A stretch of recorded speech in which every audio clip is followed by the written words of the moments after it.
A soundscape is any collection of sounds, almost like a painting is a collection of visual attractions. I think when you listen carefully to the soundscape, it becomes quite miraculous when you listen carefully and marvel.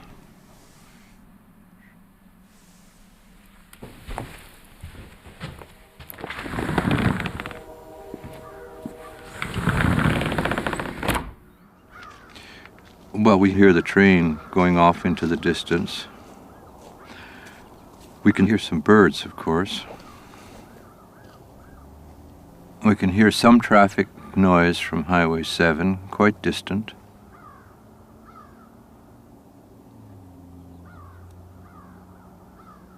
The most interesting thing, of course, is the birds at this time of the day. You can hear them in all directions. I think if you listen carefully, your life is enhanced. I think it becomes much more interesting.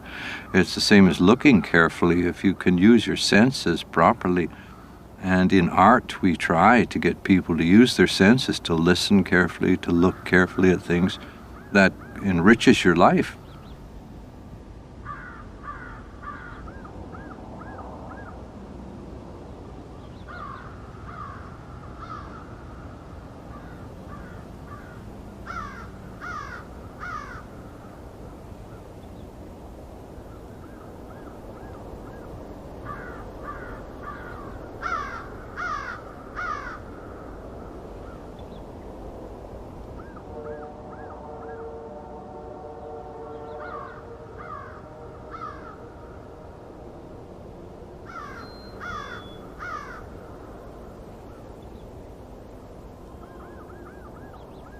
In a way, the world is a huge composition, a huge musical composition that's going on all the time without a beginning and presumably without an ending.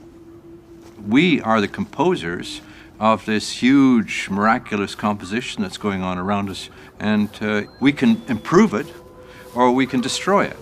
We can add more noises or we can add more beautiful sounds. It's all up to us. In other societies, one had to exercise one's memory for sounds. There were no recordings. Every sound committed suicide, you might say, and would never be heard again, not exactly the same way. And in some ways, that made people more perceptive and more considerate of the soundscape that they were living with. They were more moved by it because it was living all the time around them. If you have an original sound, and then you put it through a microphone and distribute it through loudspeakers, you can multiply that sound by millions of times. So we're living in a kind of dreadful time in which we have sound overkill, and that's a real problem. So one thing we might think of doing is to begin to reduce the number of sounds in our life. A real sound, of course, is absolutely unique. It has an excitement about it and probably an authenticity, a fidelity that will never be achieved by recordings. But what you're hearing now is not real sound. My voice isn't coming from me. It's coming from sounds that were made a long time ago. And what happens if my voice stops? What do you hear then?